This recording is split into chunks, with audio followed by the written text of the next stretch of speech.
정훈이라는 사람이 누구야? 왜 이런 일이 벌어졌는지 설명해봐.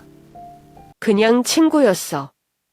내가 출장만 다니고 나를 신경 쓰지 않았잖아. 나도 외로웠다고.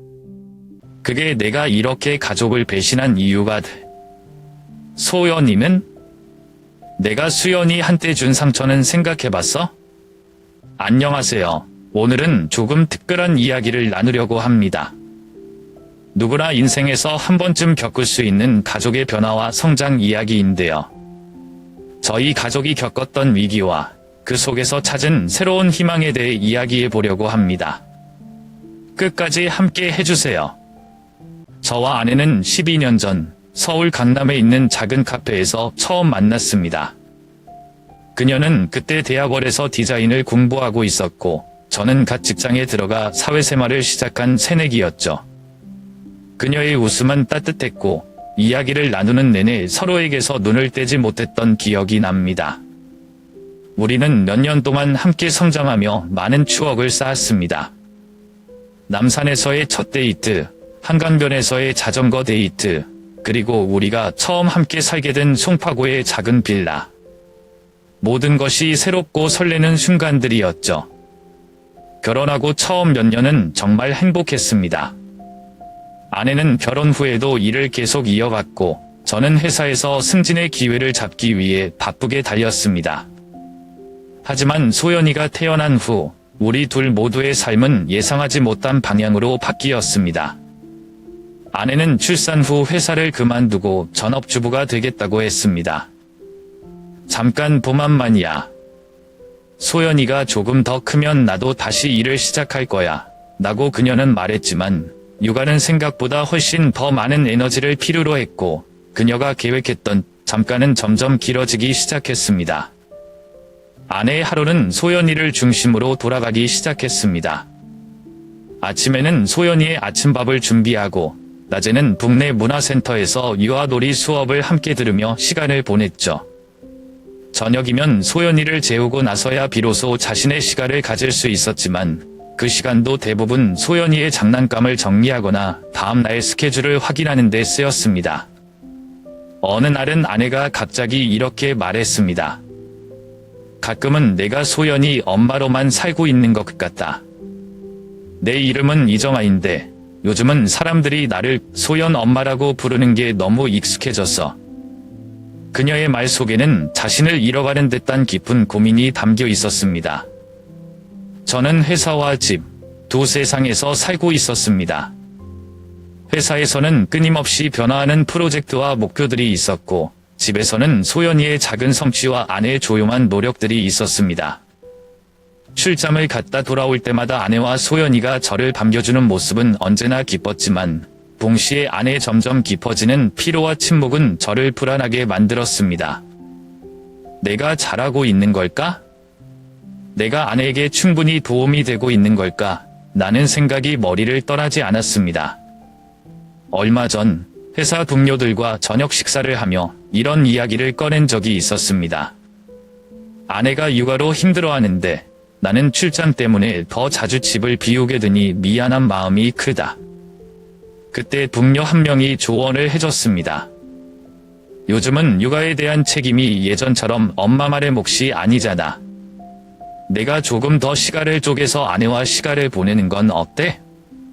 아니면 아내에게 소소한 취미라도 다시 시작할 기회를 만들어주는 건 어떨까? 그 말이 머릿속에 깊이 박혔습니다. 그날 이후 저는 출장 스케줄을 조정하고 주말에 아내와 소연이와 함께 할 수 있는 시간을 만들기 시작했습니다. 처음에는 익숙하지 않았습니다. 소연이를 안아주거나 같이 놀아주는 것이 낯설기도 했고 아내와 육아에 대해 깊게 이야기하는 것도 어색했습니다. 하지만 시간이 지나면서 아내의 표정이 조금씩 밝아지는 걸 느꼈습니다. 그녀는 최근 북내에서 열리는 플라워 클래스에 다니기 시작했어요. 오랜만에 나도 뭔가를 배우고 있다는 기분이 들어. 신기하고 좋아 라고 말하는 그녀의 목소리는 오래간만에 들었던 활기찬 톤이었습니다. 여전히 해결해야 할 문제들이 많습니다. 하지만 중요한 건 우리가 함께 대화를 나누고 서로의 어려움을 조금씩 이해해 가고 있다는 사실입니다. 이 이야기를 들으시는 분들은 혹시 저와 비슷한 상황을 겪어보셨나요? 여러분이라면 어떤 방법으로 가족을 돌보고 아내를 도왔을지 궁금합니다. 그리고 여러분이 느끼는 가족의 의미는 무엇인가요? 이 대화가 이어지길 바랍니다. 소연이의 10번째 생일은 제가 베트남에서 한 달간의 긴 출장을 마치고 돌아온 바로 다음 날이었습니다. 그날 인천공항에 내리자마자 택시를 타고 집으로 달려갔죠. 집에 도착했을 때는 저녁 6시가 조금 넘은 시간이었고 생일 준비는 이미 시작되어 있을 거라 기대했습니다. 하지만 문을 열었을 때 집안 분위기는 어딘가 이상했습니다. 풍선 몇 개와 간단한 장식만 달려 있었고 거실 한쪽에는 초가 꽂힌 케이크가 덩그러니 놓여 있었습니다. 이게 다야? 하는 생각이 들었지만 출장으로 바빴던 제가 직접 챙기지 못했으니 아내가 나름대로 준비했으리라 생각하며 넘겼습니다. 소연이는 제 귀가를 반기지 않았습니다. 평소 같았으면 아빠 하고 달려와 안겼을 텐데 그날은 밤 안에 틀어박혀 나오려 하지 않았습니다. 소연아, 아빠 왔어. 몇 번을 불러도 돌아오는 건 짧은 네 소리뿐이었죠. 그 모습이 낯설기도 했고 마음 한구석이 서늘해졌습니다. 한 달 동안 아빠를 못 봐서 서운했던 걸까? 아니면 뭔가 잘못한 게 있을까? 아내는 그날 밤 9시가 넘어서야 집에 들어왔습니다. 오늘 소연이 생일인 거 알지? 왜 이렇게 늦었어? 제가 묻자 그녀는 피곤한 표정으로 대답했습니다. 미안해. 내장에서 중요한 미팅이 있었어. 내가 이번에 잘하면 매니저로 승진할 수 있다. 그녀의 말이 이해가 되면서도 한편으로는 실망스러웠습니다. 소연이에게 있어서 10번째 생일은 특별한 날일 텐데 왜 아내는 그 중요성을 잊고 있는 걸까? 아내가 돌아온 후 우리는 소연이를 거실로 불러 케이크를 자르려 했습니다. 소연아, 나와서 케이크 불자. 아빠랑 엄마가 같이 축하해 줄게. 하지만 소연이는 배 안 고파요 라며 방에서 나오지 않았습니다. 결국 그날의 생일은 우리 셋이 함께 하지 못한 채 끝나버렸습니다. 아내는 피곤하다며 먼저 잠자리에 들었고 저는 혼자 거실에 남아 케이크를 바라보며 생각에 잠겼습니다. 대체 무슨 일이 잘못된 걸까? 며칠 후 저는 소연이와 단둘이 얘기할 기회를 가졌습니다. 소연아, 아빠랑 얘기 좀 할래? 왜 생일날 그렇게 기분이 안 좋았어? 소연이는 처음에는 아무 말도 하지 않았지만 결국 눈물을 글썽이며 말했습니다. 아빠는 출장만 다니고 엄마는 맨날 일하러 가고 생일인데도 아무도 나한테 신경 안 쓰는 것 같았어요. 친구들 생일 파티는 엄마 아빠가 다 같이 준비해 주는데 우리 집은 늘 조용하고 아무것도 없어요. 그 말을 듣는 순간 가슴이 찢어질 것 같았습니다. 출장과 일 핑계로 소연이가 갑자기 눈물을 터뜨린 건 일요일 아침이었습니다. 그날은 집에서 간단히 아침 식사를 마치고 가족 모두 소파에 앉아 있던 시간이었죠. 소연이는 갑자기 아빠, 엄마 하더니 울음을 터뜨렸습니다. 소연아, 왜 그래? 무슨 일이야? 아내와 저는 깜짝 놀라 달아났습니다. 소연이는 한참을 울더니 작은 목소리로 말했습니다. 말하면 아빠랑 엄마가 나를 싫어할까봐. 근데 더 이상 나 혼자만 알고 있기 힘들어. 아내와 저는 서로를 바라보며 머리를 끄덕였습니다. 소연아, 우리 약속할게. 무슨 일이 있어도 아빠랑 엄마는 너를 사랑해. 그러니까 걱정하지 말고 말해봐. 제가 부드럽게 말했습니다. 소연이는 한참을 망설이던 자기 방에서 휴대폰을 가지고 나왔습니다. 손은 떨리고 있었고 눈에는 여전히 눈물이 가득했습니다. 여기요. 하고 휴대폰을 내미는 모습에 저와 아내는 더 이상 말을 잇지 못했습니다. 휴대폰 화면에는 저장된 사진과 메시지가 있었습니다. 그 메시지는 소연이가 아내의 휴대폰에서 몰래 찍어둔 스크린샷이었습니다. 화면 속 메시지는 제가 상상조차 못한 내용이었습니다. 정훈씨, 어제 너무 즐거웠어요. 다음에는 더 좋은 곳으로 가요. 나는 문장과 함께 찍힌 사진 한 장. 사진 속에는 아내와 다른 남자가 레스토랑에서 다정하게 웃으며 찍은 모습이 있었습니다. 저는 순간 말문이 막혔고 눈을 의심했습니다. 이게 뭐야? 라고 겨우 입을 띄었습니다. 아내는 얼굴이 창백해지더니 떨리는 목소리로 말했습니다. 그게 설명할게. 오해하지 말고 들어줘. 하지만 그 순간 더 큰 충격은 소연이의 표정이었습니다. 아이는 고개를 푹 숙인 채로 울먹이며 말했습니다. 엄마랑 아빠가 싸울까봐, 나 때문에 더 안 좋아질까봐 이걸 보여줄까 말까 고민했어요. 근데 나 혼자 알고 있으면 더 힘들 것 같아서. 그 말을 들으니 가슴이 찢어지는 것 같았습니다. 한참 동안 출장과 바쁜 일정으로 딸에게 신경을 못 쓴 게 이 모든 일의 시작이 아니었을까 하는 생각이 들었습니다. 아내는 진정하려 애쓰며 이야기를 시작했습니다. 저 사람은 회사에서 알게 된 동료야. 몇 번 만나긴 했지만 아무 일도 없었어. 그 사진도 회사 모임 끝나고 찍은 거야. 하지만 저 메시지와 사진이 단순한 동료 사이에서 오갈 내용이라고 보기는 어려웠습니다. 저 역시 믿음과 의심 사이에서 갈팡질팡하며 말했습니다. 소연이가 이걸 보고 얼마나 상처를 받았는지 생각해봤어? 어떻게 이런 일이 생기게 놔둘 수 있었어? 소연이가 마지막으로 던진 질문, 아빠, 내가 아빠 딸이 아닌 거야? 이 말은 마치 심장을 꿰뚫는 칼 같았습니다. 거실은 순간 얼어붙은 듯 조용해졌습니다. 아내는 말을 잃은 채 입술만 떨고 있었고 저 역시 어떻게 대답해야 할지 몰라 멍하니 서 있었습니다. 소연이의 눈에는 눈물이 가득 고여 있었고 그녀의 두 손은 불안한 마음을 보여주듯 떨리고 있었습니다. 그 모습을 본 순간 모든 분노와 실망을 뒤로하고 지금 가장 중요한 건 소연이다 라는 생각이 들었습니다. 아빠, 나 학교에서 친구들이 엄마랑 아저씨 사진을 봤다고 했어. 그래서 그때부터 내가 정말 아빠 딸이 맞는지 고민했어. 내가 아빠를 닮지 않았다고 말하는 애들도 있고. 소연이는 흐느끼며 이야기를 이어갔습니다. 그 말을 듣는 동안 제 머릿속은 복잡했습니다.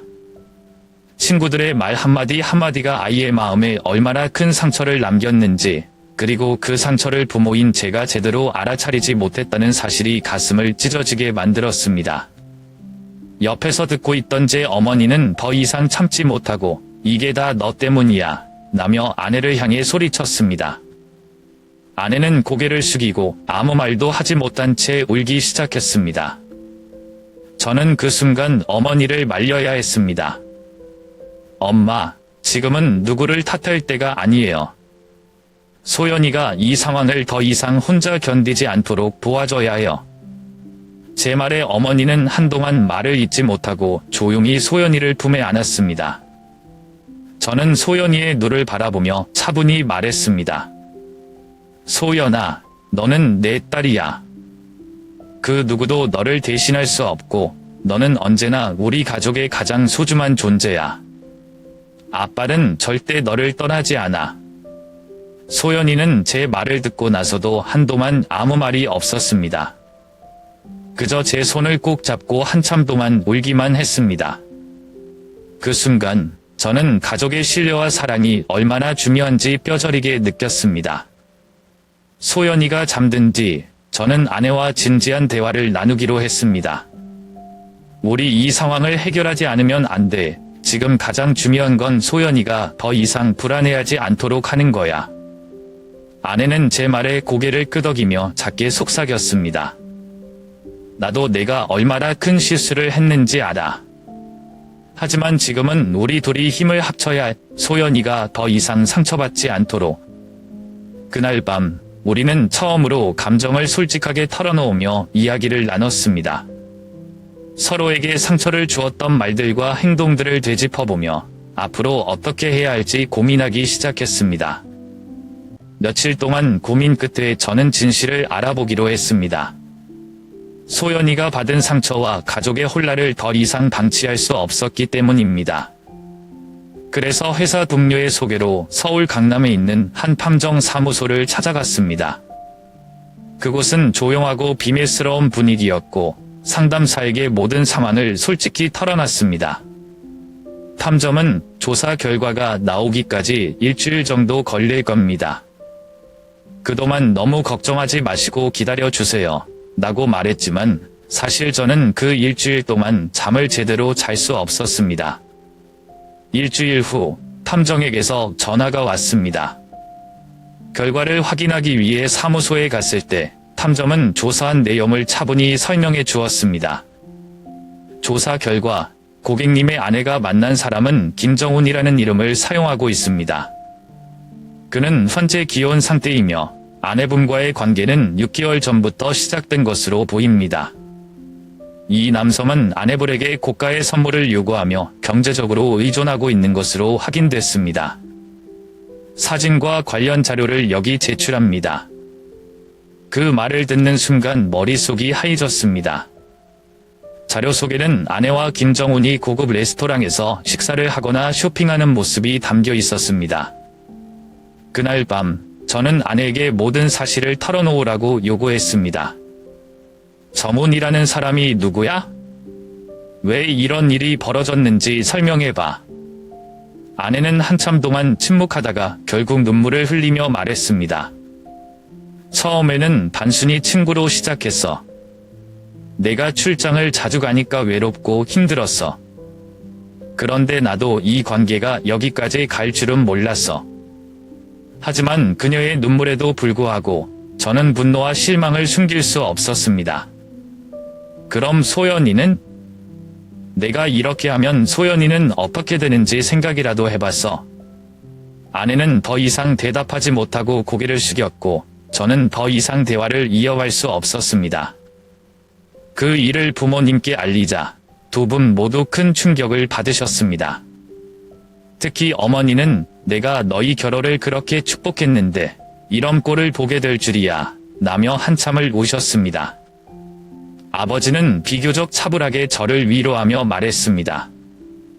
지금 가장 중요한 건 소연이다. 내가 잘못한 건 없으니까 아빠는 내 결정을 지지할게.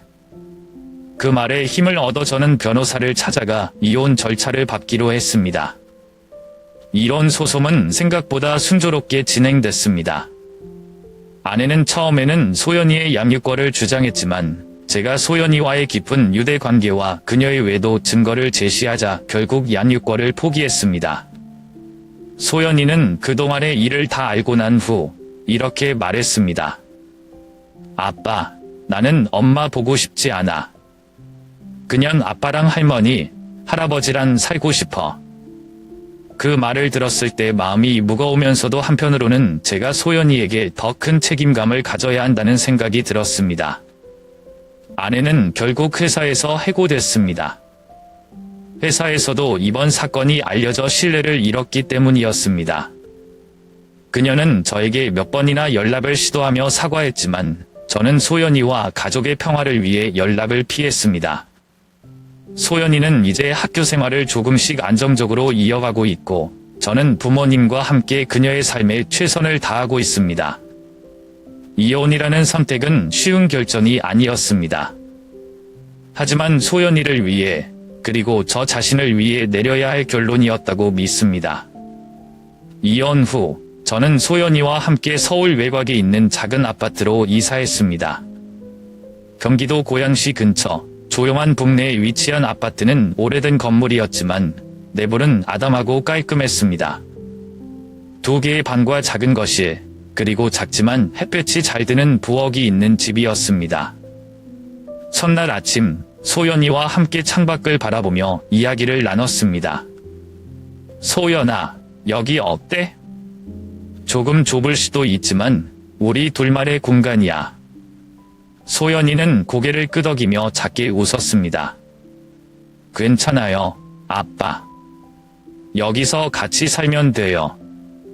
그 순간 저는 이 작은 공간이 우리 두 사람에게 얼마나 큰 의미가 있는지 깨달았습니다. 새 집에서의 생활은 조금씩 자리를 잡아갔습니다. 아침 7시, 저는 소연이를 깨우고 간단한 아침을 준비했습니다. 가끔은 소연이가 아빠, 내가 토스트 만들기 하며 부엌에서 바쁘게 움직이기도 했습니다. 8시가 되면 소연이를 학교에 데려다주고 저는 지하철을 타고 회사로 향했습니다. 서울 중심가에 있는 반도체 회사는 늘 아팠지만 그 덕분에 복잡한 감정을 잠시나마 잊을 수 있었습니다. 하지만 퇴근 후 집으로 돌아올 때면 소연이가 잘 지냈는지, 혹시 혼자서 외롭지는 않았는지 걱정이 앞섰습니다. 소연이는 가끔씩 밤에 잠들기 전 조심스럽게 자신의 마음을 꺼내놓곤 했습니다. 아빠, 학교에서 엄마 이야기하는 애들이 있어요. 그냥 모르는 척했는데 속으로는 조금 슬펐어요. 그 말을 들을 때마다 가슴이 아팠습니다. 저는 소연이의 손을 꼭 잡고 말했습니다. 소연아, 사람들은 우리 상황을 잘 모를 수도 있어. 하지만 너는 절대 혼자가 아니야. 아빠랑 할머니, 할아버지가 항상 내 옆에 있어. 소연이는 고개를 끄덕이며 말했습니다. 알겠어요. 그래도 아빠가 있어서 다행이에요. 새로운 삶에서 힘든 순간도 많았지만 그 안에서 작은 행복을 발견하기도 했습니다. 주말이면 소연이와 함께 집 근처의 공원을 산책하거나 작은 카페에 가서 케이크와 핫초코를 즐겼습니다. 한 번은 소연이가 학교 미술 시간에 그림을 가져와 보여줬습니다. 그림 속에는 아파트와 나무, 그리고 그 옆에 서 있는 저와 소연이가 웃고 있는 모습이 담겨 있었습니다. 아빠, 이거 우리 집이에요. 그리고 여기 우리 둘. 그 그림을 보며 저는 처음으로 진정한 희망을 느꼈습니다. 비록 과거의 상처는 쉽게 아물지 않겠지만 우리 둘만의 새로운 이야기가 조금씩 서지고 있다는 걸 깨달았습니다. 하지만 마음 한구석에는 여전히 불안이 있었습니다. 소연이가 정말 괜찮은 걸까? 학교에서 친구들과 잘 지낼까? 내가 충분히 잘하고 있는 걸까? 퇴근 후 밤이 되면 이런 고민들이 밀려오곤 했습니다. 그래서 저는 종종 부모님께 전화를 걸어 조언을 구했습니다. 어머니는 늘 이렇게 말씀하셨습니다. 애는 어른보다 더 강할 때도 있어. 내가 지금처럼 최선을 다하면 소연이도 잘 이겨낼 거야. 소연이가 은주를 처음 언급한 건 어느 날 저녁 식사 시간이었습니다. 아빠, 우리 반에 새로 전학 온 은주라는 친구가 있는데 정말 착해요. 엄마랑 단둘이 산다는데 그래서인지 조금 외로운 것 같아요. 그 말을 듣고 저는 소연이가 친구와의 관계를 소중히 여기는 모습이 대견했습니다. 그럼 내가 은주랑 잘 지내고 힘들어 보이면 도와줘야겠네. 친구가 생기는 건 좋은 거야. 소연이는 고개를 끄덕이며 웃었습니다. 네. 은주랑 같이 그림도 그리고 오늘은 점심시간에 나눠 먹으라고 과자도 줬어요. 며칠 후 소연이를 학교에 데려다주는 길에 우연히 은주와 그녀의 어머니를 보게 되었습니다. 은주는 활짝 웃으며 소연이에게 달려왔고 두 아이는 손을 잡고 교실로 향했습니다.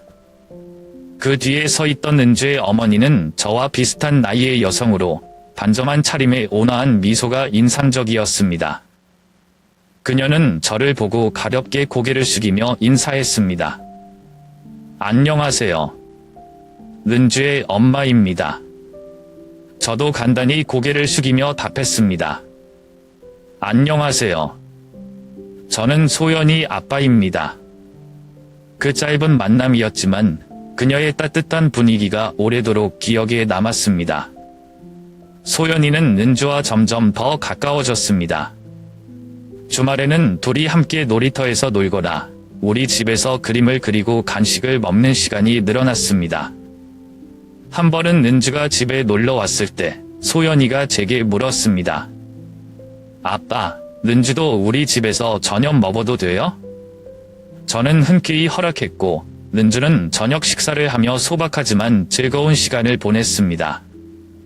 그날 저녁, 은주의 어머니가 딸을 데리러 왔습니다. 그녀는 문 앞에서 고맙다며 인사를 했고 저는 별거 아닙니다. 아이들이 즐거워했으니 다행이죠. 라고 답했습니다. 어느 날 소연이를 학교에 데려다주는 길에 은주 엄마와 다시 만났습니다. 이번에는 자연스럽게 짧은 대화를 나누게 되었습니다. 그녀는 소연이가 은주에게 정말 큰 힘이 되고 있어요. 요즘 은주가 예전보다 훨씬 밝아졌어요. 라며 고마움을 표현했습니다. 저는 아이들끼리 서로 의지하고 좋은 영향을 주는 것 같아서 저도 기쁩니다. 라고 대답했습니다. 그녀는 미소를 지으며 말했습니다. 아이들이 이렇게 서로 의지하면서 성장하는 걸 보면 저도 위로를 받는 기분이에요. 소연이는 은주와의 우정을 통해 더 밝고 자신감 있는 아이로 변해갔습니다. 두 아이는 서로의 차이를 이해하고 존중하며 진정한 친구로 성장하고 있었습니다. 어느 날 저녁, 소연이는 아빠, 은주랑 같이 캠핑 가고 싶어요. 라고 말했습니다. 그 말에 저는 은주의 어머니에게 캠핑 제안을 했고 그녀는 감사하며 흔쾌히 동의했습니다. 소연이와 은주가 점점 가까워지면서 자연스럽게 은주의 엄마인 지원 씨와도 대화가 늘어났습니다. 학교 앞에서 아이들을 기다리며 나누던 짧은 인사가 점차 길어졌고 우리는 서로의 상황에 대해 이야기하기 시작했습니다. 혼자 아이를 키우는 게 쉽지 않네요. 은주는 가끔 엄마가 항상 바쁘다고 말할 때 마음이 아프더라고요. 라고 지원 씨가 말했습니다. 저는 고개를 끄덕이며 답했습니다. 저도 비슷한 고민을 하고 있어요. 소연이가 요즘 조금 밝아지긴 했지만 아직도 예전만큼 활발하지는 않거든요. 그렇게 우리는 서로의 고충을 공유하며 조금씩 더 가까워졌습니다. 어느 날 지원 씨가 먼저 제안했습니다. 시간 괜찮으시면 소연이랑 같이 우리 집에 와서 저녁 드시겠어요? 아이들도 좋아할 것 같고 간단한 식사 준비할게요. 그날은 금요일 저녁이었고 소연이는 은주의 집에 간다는 소식에 들뜬 표정을 숨기지 못했습니다. 아빠, 은주네 집 가는 거예요? 신난다. 소연이의 반응을 보니 저도 기분이 좋아졌습니다. 지원 씨의 집은 소박하고 아늑한 분위기가 느껴졌습니다. 은주와 소연이는 거실에서 그림을 그리고 있었고 저는 주방에서 지원 씨와 이야기를 나눴습니다. 그녀는 미소를 지으며 이렇게 말했습니다. 소연이가 정말 착한 아이 같아요. 은주가 요즘 소연이 덕분에 많이 웃어요. 저는 고맙다는 말을 전하며 소연이가 은주와의 우정을 통해 조금씩 회복하고 있다고 말했습니다. 저녁 식사로는 간단한 잡채와 불고기, 그리고 지원 씨가 직접 구운 쿠키가 나왔습니다. 음식은 정성이 느껴졌고 소연이는 엄청 맛있어요. 라며 밝게 웃었습니다. 식사를 마친 후 아이들은 거실에서 놀이를 이어갔고 저는 지원 씨와 따뜻한 차를 마시며 대화를 나눴습니다. 가끔 아이들 덕분에 우리가 힘을 얻는 것 같아요. 사실 은주랑 살면서 내가 아이에게 의지할 때도 많았거든요. 라며 지원 씨가 말했습니다. 저는 고개를 끄덕이며 답했습니다. 맞아요. 소연이가 없었다면 저도 이렇게 버티지 못했을 것 같아요. 부모라는 역할이 참 복잡하네요. 그 짧은 대화 속에서도 우리는 서로 공감하며 위로를 받았습니다. 그날 밤, 소연이는 집으로 돌아오는 길에 저에게 이렇게 말했습니다. 아빠, 오늘 진짜 재미있었어요. 은주랑 이렇게 놀 수 있어서 너무 좋았고, 은주 엄마도 너무 착해요. 그 말을 들으니 소연이가 드디어 예전처럼 웃고 있다는 사실이 가슴 깊이 와 닿았습니다. 그래, 앞으로도 은주랑 자주 만나고 좋은 시간 많이 보내자. 그날 이후 우리 4명은 가끔씩 함께 시간을 보내게 되었습니다. 주말에는 가까운 공원에서 소풍을 가기도 하고 집에서 함께 저녁을 먹으며 더 많은 이야기를 나눴습니다. 이 작은 인연이 우리에게 얼마나 큰 변화를 가져다 줄지는 모르겠지만 중요한 건 이 순간이 너무나 소중하다는 사실이었습니다. 지원 씨와의 대화는 제 삶에 큰 변화를 가져왔습니다. 그녀는 늘 작은 것에서 행복을 찾는 법을 배우는 게 중요해요 라고 말했습니다. 그 말에 공감하며 저는 소연이와 함께 소소한 즐거움을 찾아보기로 했습니다. 먼저 시작한 건 주말마다 소연이와 함께 공원에 가는 것이었습니다. 집 근처 고양시 화정동에 있는 작은 공원은 아침마다 산책하기 좋은 곳이었습니다. 아빠, 여기 나무 냄새 너무 좋아요. 소연이가 웃으며 말했을 때 저도 모르게 마음이 따뜻해졌습니다. 소연이는 요리와 베이킹에 관심이 많았습니다. 그래서 인터넷에서 검색해본 끝에 집 근처에서 진행되는 가족 요리 클래스를 찾아냈습니다. 매주 토요일 아침 소연이와 저는 재료를 들고 그곳으로 향했습니다. 한 번은 소연이가 수업 중에 직접 만든 초콜릿 케이크를 제게 건네며 말했습니다. 아빠, 이거 내가 아빠를 위해 만든 거예요. 케이크를 한 입 빼어 물었을 때 비록 모양은 조금 엉성했지만 그 안에 담긴 정성은 무엇과도 비교할 수 없었습니다. 회사는 여전히 바빴지만 저는 이전보다 더 적극적으로 일에 임하기 시작했습니다. 상사에게 자발적으로 새로운 프로젝트를 맡겠다고 제안했고 그 결과 반도체 신제품 개발팀의 리더 역할을 맡게 되었습니다. 처음엔 부담도 컸지만 매일 저녁 집에 돌아와 소연이와 이야기를 나누며 에너지를 얻었습니다. 아빠 오늘 회사에서 뭐 했어요? 나는 소연이의 물음에 프로젝트의 진행 상황을 설명하다 보면 하루의 피로가 사라지고 했습니다. 지원 씨는 가끔씩 저와 소연이의 이야기를 들으며 따뜻한 조언을 해주곤 했습니다. 한 번은 그녀가 이렇게 말했습니다. 일도 중요하지만 무엇보다 소연이가 지금 아빠의 웃는 모습을 보는 게 제일 중요할 거예요. 아이들은 부모가 행복하면 그걸 그대로 느끼거든요. 그 말을 듣고 저는 제 삶의 중심에 소연이를 두고 있다는 사실을 다시 한번 되새겼습니다. 요즘 저희 하루는 소연이와 함께 시작해 소연이와 함께 끝납니다. 아침에는 서로 좋은 하루 보내요 라고 인사하며 활기차게 하루를 시작하고 저녁에는 서로의 하루를 이야기하며 웃습니다. 소연이가 밝아지는 모습을 보며 저 역시 더 나은 아빠가 되고 싶다는 다짐을 하게 됩니다. 그녀의 미소는 제게 있어 가장 큰 동기부여이자 삶의 이유가 되었습니다. 지난주 토요일 소연이의 건강검진을 위해 집 근처 고양시 일산동구에 있는 종합병원을 찾았습니다. 소연이는 병원에 오면 늘 조금 긴장하는 편이라 손을 꼭 잡고 접시대까지 걸어갔습니다. 그런데 그때 낯익은 얼굴이 제 시야에 들어왔습니다. 전 아내였습니다. 그녀는 대기실 한쪽에 앉아 있었고 저를 보자 눈이 잠시 커지더니 곧 고개를 숙이며 가볍게 인사했습니다. 저 역시 어색하게 고개를 끄덕이며 인사를 건넜습니다. 소연이가 간호사와 함께 진료실로 들어간 후 저와 그녀는 대기실에 남게 되었습니다. 어색한 침묵이 흘렀지만 그녀가 먼저 말을 꺼냈습니다. 잘 지냈어? 그녀의 목소리는 떨리고 있었습니다. 그럭저럭. 너는? 라고 짧게 대답했습니다. 그녀는 한숨을 쉬더니 조심스럽게 말을 이었습니다. 많이 늦었지만 그땐 정말 미안했어. 내가 한 선택이 얼마나 큰 상처를 남겼는지 이제야 깨달았어. 그녀는 눈을 떨구고 말을 이어갔습니다. 요즘 매일 소연이가 생각나.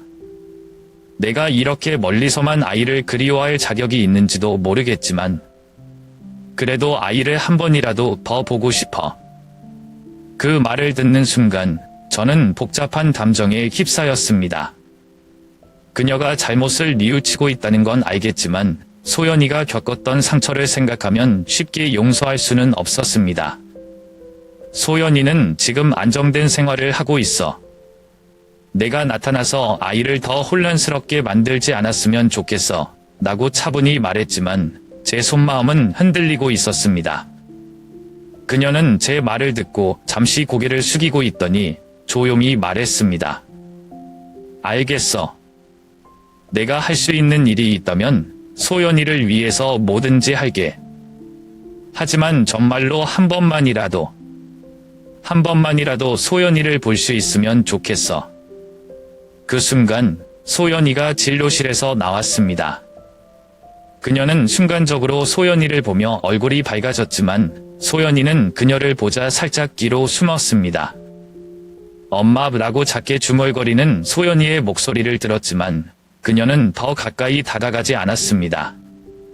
대신 작은 미소를 지으며 한마디 했습니다. 건강하게 자라줘서 고마워.